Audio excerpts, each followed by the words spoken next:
محبت اہل بیت ایک اپنی جگہ ہے، محبت صحابہ ایک اپنی جگہ ہے، اور دونوں لازم و ملزوم ہے۔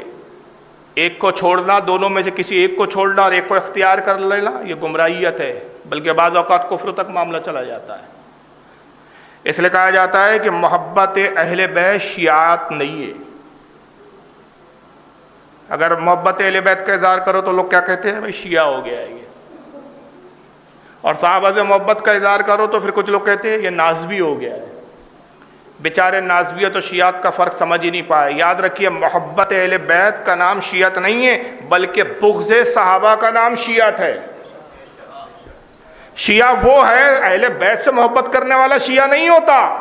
جو صحابہ سے بغض رکھتا ہے وہ شیعہ ہوتا ہے، اور صحابہ سے محبت کرنے والا نازبی نہیں ہوتا، اہل بیت سے بغض رکھنے والا نازبی ہوتا ہے۔ اس موقع پہ لوگ ایک بڑا شعر سناتے ہیں بھائی، امام شافعی رحمۃ اللہ علیہ کا دیوان ہے، حالانکہ ایک یہ مستقل بحث کا موضوع ہے کہ امام شافعی کا وہ دیوان جو ہے اس میں اشعار ہیں ان کے، وہ ان سے جو منسوب ہے وہ حقیقت میں ان کا ہے بھی یا نہیں۔ یہ بہت علمی اور تحقیقی بات ہے، لیکن اس کو میں نہیں چھیڑ رہا ہوں۔ آج کے زمانے میں لوگ محبت اہل بیت کے اظہار کے لیے کچھ بھی اٹھ پٹانگ کام کرتے ہیں۔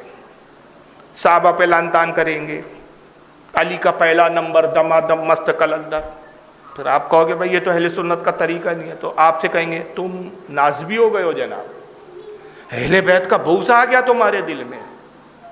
اور پھر بڑے جھوم کر حضرت امام شافعی کا شعر سناتے، دیکھو ہم اہل بیت کی محبت میں ڈھول بجا رہے ہیں، ہم اہل بیت کی محبت میں کڑا پہن لیا ہم نے۔ وہ کڑے پہن رہے ہیں آج کل، کیوں بولو؟ زین العابدین کو کڑے ہتکڑیاں لگائی گئی تھی، ہم نے پہن لیا، ہرا جبہ پہن لیا محرم کے دن، پورے 10 دن ہرا ہی پہن کے بیٹھے، کچھ کالے پہن کے بیٹھے۔ کیوں؟ محبت اہل بیت۔ ہم نے کہا بھائی یہ تو اہل بیت کی محبت کا اظہار کا کوئی طریقہ نہیں ہے، یہ تو ہمارا اہل سنت کا شعار ہی نہیں۔ ارے تم نازبی ہو گئے ہو، اہل بیت کی محبت ہی نہیں ہے تمہارے دل میں، تم گمراہ ہو گئے ہو۔ دیکھو امام شافعی کیا فرماتے، دیوان شافعی، وہ تو بیچارے حوالہ بھی نہیں دیتے، حوالہ میں دے رہا ہوں کیونکہ کتابیں تو میرے گھر میں، ان کے پاس تو کتابیں بھی نہیں ہے غریبوں کے پاس، ادھر ادھر تو سن کے آ کے سناتے ہو۔ دیوان شافعی صفحہ نمبر 72، امام شافعی کہتے ان کان رفضا حب آل محمد۔ بھائی کئی بار سناؤں گا آپ نے، اور اس کا میں اب اگلا شعر سناؤں گا جو یہ سناتا ہی نہیں، کیونکہ بیچارے نے دیکھا ہی نہیں تو سنائیں گا کہاں سے؟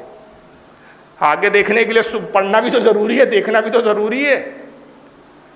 تو امام شافعی فرماتے ہیں رضی اللہ تعالیٰ عنہ، ان کانا رفضا حب آل محمد فلیشہد الثقلان انی رافضی۔ اب فرماتے اگر آل محمد کی محبت رفض ہے، شیعت ہے، تو میں اعلان کرتا ہوں انس اور جنس، یعنی انس یعنی انسان، جن یعنی جنات، انسان اور جنات گواہ ہو جائے کہ میں رافضی شیعہ ہوں۔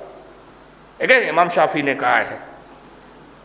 تم ہم کو رافضی بولتے ہو، امام شافعی کو بھی کہا گیا ہے جناب ایسے کہ اگر محبت اہل بیت کا نام شیعت ہے تو میں اعلان کرتا ہوں کہ میں شیعہ رافضی ہوں۔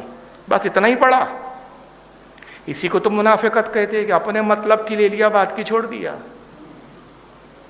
بس ایک کتنا ہی شعر، اچھا بیچارے عربی میں بھی شعر نہیں پڑھتے، بس اردو ترجمہ سن لیا انہوں نے کہیں سے۔ دیوان شافعی کی تو شکل بھی نہیں دیکھی کہ دکھتا کیسے ہے وہ۔ آئیے امام شافعی کی پورا میں شعر سنا رہا ہوں، پورے اشعار کیا کہتے ہیں۔ اتنا ہی نہیں کہا، صفحہ 98 پہ اسی دیوان میں کیا کہتے ہیں، اذا نحن فضلنا علیا فاننا، فرماتے جب ہم علی کے فضائل بیان کرتے ہیں تو روافض بالتفضیل عند ذوی الجہل، کہتے جاہل ہمیں رافضی اور شیعہ ہونے کا طعنہ دیتے ہیں۔ جب میں علی کی فضیلت بیان کرتا ہوں تو جاہل لوگ مجھے کیا کہتے ہیں؟ شیعہ ہو گیا ہے، رافضی ہو گیا ہے۔ وفضل ابی بکر اذا ما ذکرتہ رمیت بنصب عند ذکر للفضل، اور جب میں ابو بکر کے فضائل بیان کرتا ہوں تو مجھے نازوی ہونے کا طعنہ دیتے ہیں۔ یہ نہیں پڑھ رہا ہوں۔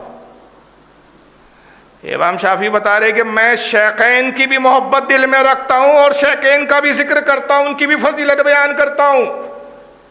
جاہل ہے وہ کہ جب میں اہل بیت کی فضیلت بیان کروں تو مجھے شیعہ کہتے، اور جب میں ابو بکر صدیق کی فضیلت بیان کروں تو مجھے نازوی کہتے۔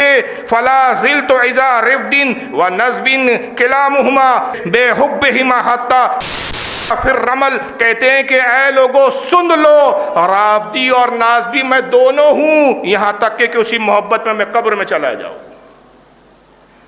اگر اہل بیت کی محبت رافضی ہونا ہے تو پھر میں رافضی ہوں، اور ابو بکر صدیق کی محبت اگر ناسبیت ہے تو پھر میں ناسبی ہوں۔ ایک شعر سنا رہے ہو باقی دو کھا جا رہے ہو، تو یہ کیا بات ہوئی یار؟